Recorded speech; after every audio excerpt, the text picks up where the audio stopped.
باریک کپڑا پہننے والی عورتوں کا انجام۔ ایک رات نبی کریم صلی اللہ علیہ وآلہ وسلم نے بیدار ہوتے ہی فرمایا کہ سبحان اللہ، آج کی رات کس قدر فتنے اتارے گئے ہیں اور کتنے ہی خزانے بھی کھولے گئے ہیں۔ ان حجرہ والیوں کو جگاؤ، کیونکہ بہت سی عورتیں جو دنیا میں باریک کپڑا پہننے والی ہیں اور وہ آخرت میں ننگی ہوں گی۔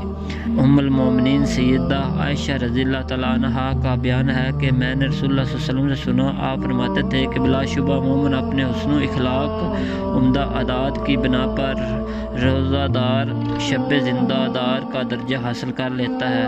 سنن ابو داؤد 4798۔ سیدہ عائشہ نے اس قصے میں بیان کیا کہ نبی کریم صلی اللہ علیہ وسلم نے فرمایا، اے عائشہ، بدترین ہیں وہ لوگ جن کی زبان کے شر سے بچنے کے لیے عزت کی جائے۔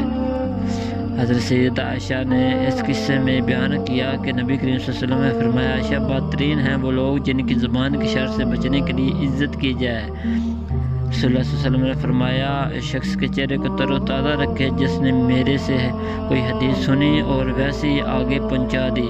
اچھی بات دوسرے تک بتانی چاہیے، صدقہ جاریہ ہے۔ اللہ ہم سب کو نیک اعمال کرنے کی توفیق عطا فرمائے، آمین یا رب العالمین۔